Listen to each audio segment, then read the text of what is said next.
our next fireside chat. And I'm going to introduce you to our moderator, Eric Taub, who is not only a brilliant writer at the New York Times, but also consults with a number of really interesting healthcare companies. He will be sitting down with the next best Marco. That is Alexis. You know what? I didn't ask you how to pronounce your name. Zervogas. I should have asked that. I apologize. He is Cardio's Chief Business Officer. So let's give him a round of applause for that. Hi, everyone. Thank you for coming and staying. And Alexis, thank you for being here and filling in on a moment's notice. My pleasure. Yeah. I'm Eric Taub, as Jill just mentioned. And this is Alexis Zervogalis, Chief Business Officer for Quadio. If you're not familiar with Quadio, they're right next to Philips in the Sands. Got a very impressive booth with some very interesting products. How old is the company, by the way? The company is 6 years old now. 6 years old? Yep. And how long have you been with the company? 5 years. Oh, so okay. Almost so since the start. Pioneer. So, yes, absolutely. So what have you accomplished in 6 years? We set out at the very beginning to be a company that took care of heart health. We were going to develop a deep focus. We knew heart health was a big issue. And so our focus right from the beginning has been a deep, deep concentration on heart health. About a year after the start, we launched our first product, which was a blood pressure monitor. Then we launched a connected scale and body analyzer, and then a wearable ECG monitor with a lot of other sensors embedded in it.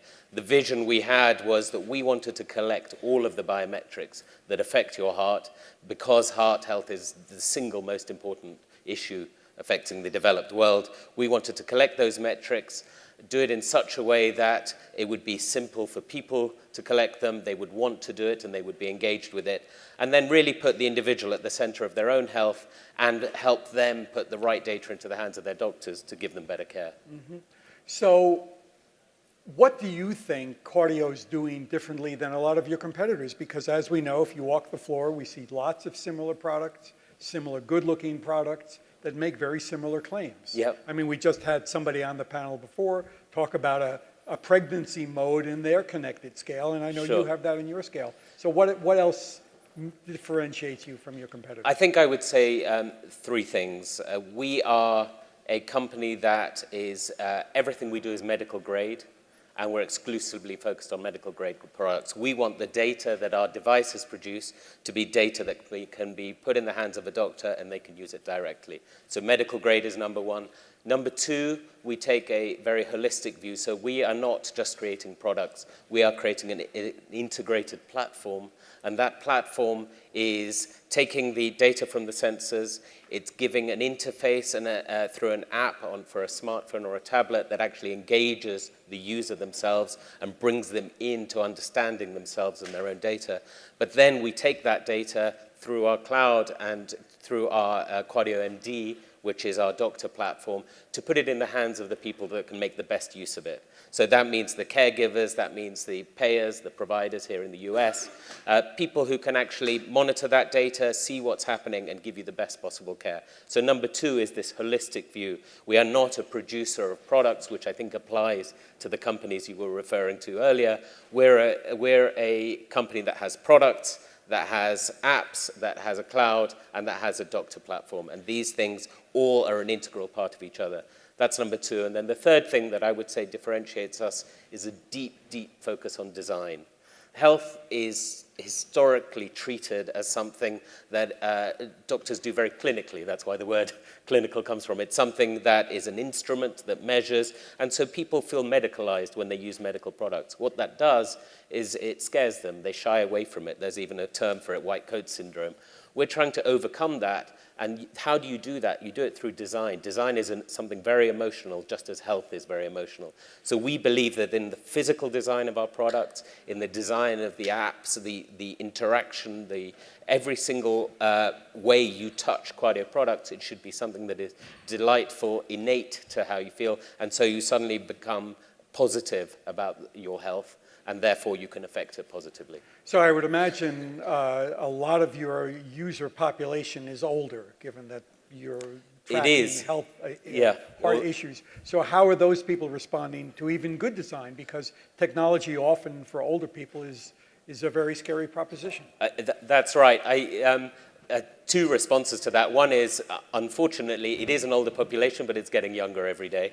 And that is to do with, horrendous diets and the lifestyles that we all lead. And so we find that whereas we would have been talking to a 55-plus-year-old age base, that's actually moving downwards fast. It's now 45 plus, 40 plus. And also it depends which product you're using. So if you're talking about blood pressure, that tends to be a slightly older group. But scales or body analysis or EKG, actually, that is much more universal.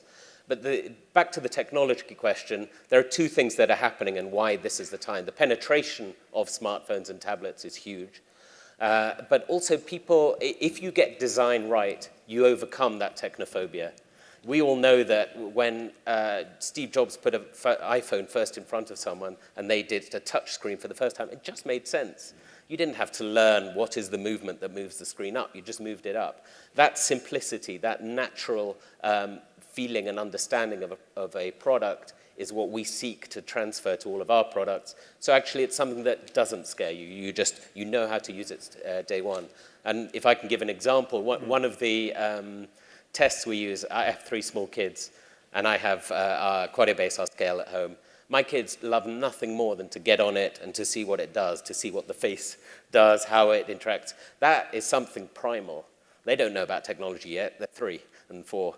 All they know is that this thing interacts with them. They interact with it in a way that totally makes sense to them, and that is design. Well, for people who don't know, how does the scale interact with the user? So one of the key insights we had when we set out to develop a scale were, well, 2 key insights. One was that most people hid their scales because they were ugly. So we wanted to design something beautiful, so you have it out. The second thing was, and this was advice from nutrition experts as well as feedback from the general public and testing we did, was that the numbers put people off. So, we're going to have a great interview here. Maybe we'll go and celebrate with a drink or 2, and then the scale will punish me tomorrow morning for having a big night out. Really, did I do anything so bad? I just want to have a good time. Why should I be judged by my scale? So we came up with this idea of a smart feedback mode, where the only thing the scale tells you, you stand on it in the morning, it buzzes under your feet, you look down and it gives you a smiley face or a frowny face, depending on how your trend is towards the targets you or your doctor or your nutritionist set for you. What if you see a skull and crossbones? If you see a skull and crossbones, it's too late. But you also see weight as well. If you see weight if you want to. Yeah. But actually the advice is don't see the weight. The weight is going to be sent to the cloud anyway. You can access it anytime you want. But you should get into this rhythm of measuring yourself regularly and then looking periodically. And if you can do that, that is consistently shown to have the best results. And we've had those results. And actually one thing, picking up your earlier point about an older generation, we get a much higher compliance or engagement from our older users than we do from our younger users. Oh, really? So our younger users are already way above the sort of industry standard, but as you go up the age range, they use the products more. Speaking about that design language being intuitive, it really hit home for me when he was 4 years old, my grandson, 4-year-old at the time, went over to our television and thought he could change the channel by going like that. Right. Trying to turn the pages on a magazine like this. Steve Jobs won. Yeah, that's it. I mean, these things are inherent. They become a part of us. They do. And if we can speak to that and speak to that emotion, then we succeed and everyone wins. But even with great design, I mean, when people are ill and people are older, they often don't comply. They don't take their blood pressure as often as they should. They don't get on the scale if they have CHF. Mm-hmm. How can you encourage better compliance? So 2 ways. We are establishing it traditionally in the medical devices industry. You go into the store, you buy your product, you go out and you measure for a bit and then you stop and it starts gathering dust. But we actually have an ongoing dialogue with the user. How so? Through the app. So we can contact them. We know who they are. We know what they're doing. And I don't mean that in a big brother sense, because we ask them how they want us to interact, but we can also help inform the people around them. So we're creating a care group. So think traditionally, how would someone be cared for in a tight-knit community? They'd be cared for by those around them. It doesn't have to be the doctor. It can be their husband or wife. It can be a brother, whoever it is who's around who cares for them. We try to recreate that in the digital world. So we have a feature, for example, in the app called Friends and Family. So you can choose to share your data with your friends and family.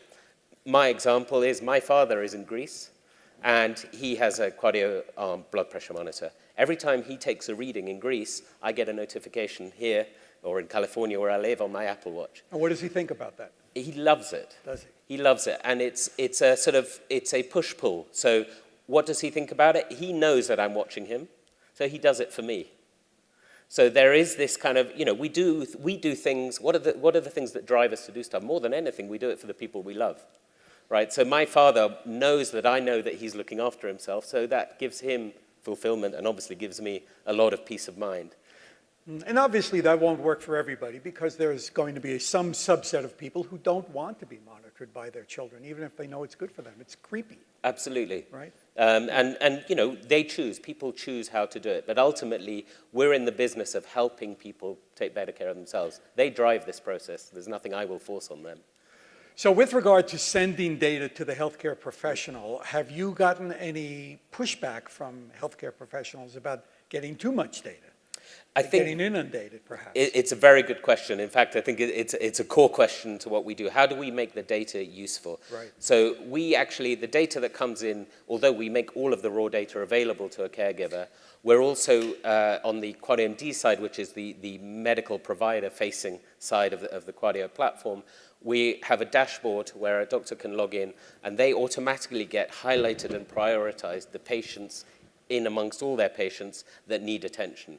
So we're floating them, we're surfacing them to the top, and we're saying, have a look at these guys. This is the data they're producing. Maybe there's something that you can take a look at. We're not in the business of diagnosing. Yeah. We're not a medical provider. We're in the business of providing the best possible data and the right data in the right place, and then surfacing the important. So then they set parameters, and then based on that, they get alerts based, That's right. depending on- That's right. on So a their doctor parameters. can in 5 minutes, can check 2,000 of their patients every day. Just can have a quick scan. In a 1,000-patient cohort, only typically 20 will need attention. So suddenly their time got a lot more usefully used, a lot more efficient, and they can apply resources and their skills where they need them, not in doing, I think there's a scary statistic, 375 million blood pressure checks at doctors a year here in the US, which produce standard results. So that is just time wasted that could be better spent by those people who are quite highly qualified who are giving it.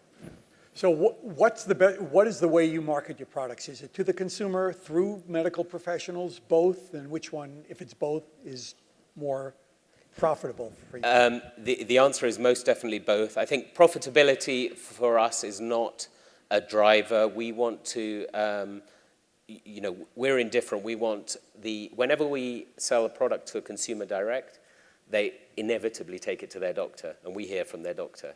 Whenever we sell or we talk to a doctor about their platform, they talk to us about rolling it out to their patients. So this is a symbiotic relationship. These things are inextricably linked, and we want to talk to both. We've taken a great deal of care to build a strong consumer brand that people have an emotional attachment to. Mm-hmm. And that is something that, again, is core to this idea of design, non-medicalization. This is something you actually aspire to. We create products in different colors so to make it personalized. When was the last time you could buy a blood pressure monitor in 4 different colors? Right? It's this idea that it's personal. This is about you taking care of yourself and you being healthy. On the medical side, of course, that is where a lot of the power is. Traditionally, despite a lot of talk about the consumerization of healthcare, it is still a massive industry driven by vast vested interest, and we engage with those vested interests and help them adopt our product. But these two feed off each other. So every time a patient of mine takes, a customer of ours takes his device into a doctor, that for me is simply another engagement point in our overall vision, which is keeping people healthy. That's the vision. If you go to the Quadio booth and take a look at the products, you'll see that they look terrific, clean, the box art is great, everything is very easy to understand and read. But one question I have about design is, well, there's no question it looks good, it looks very good. there are people who think design is not that important. I know companies that do similar work, have similar products to you, who I've spoken to over the years and said, you know, I really think you need to upgrade your design. And they've told me they don't need to, nobody cares. We don't want to spend the money, it's not going to increase our sales. What proof do you have that great design is good for you? I'll give you one killer stat, and I think it just kills the question. Yeah. If a doctor asks a patient to monitor their blood pressure because they have high blood pressure, he tells it, I want you to monitor yourself daily. So he's just told the patient, you have a potentially life-threatening condition, and in order to take care of it, you have to do this daily. 24% of patients manage it more than twice a week, which is a horrible stat. Yeah. With our devices, it's 87% currently. And by the way, and this speaks to the vision and the way we try to evolve the platform, when we started out, that number was more like 75%.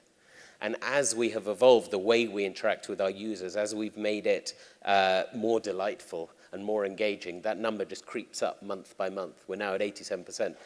And if you ask doctors, you know, what do you need in order to provide better care? What do you need to do? They say, I need my patient to look after himself. You know, I can't sit there being on top of him, nannying him. I want the patient or her, you know, I want the patient to understand this, to feel it, and to feel positively empowered. It's engagement. In the non-medical industry, they call it engagement. In the medical industry, they call it compliance, which is just a scarier word for the same thing. That's what it's all about. If you put the person at the center of their own care, everything gets better, everything gets easier. Okay, we have just a few seconds, so the last question I have is, do you see a fall off in that compliance rate? Not at all. In fact, we see once they're in, they stay in. People understand, and you know, once you can see what this does to you, the problem I think people have with a lot of non-medical grade tracking, like activity trackers, is that they stop seeing the benefits of what they do. Right. You know, at some point, you trying to reach 10,000 steps, it's just not immediate enough. In our medical grade world, actually you see the benefits straight away. You are staying healthy.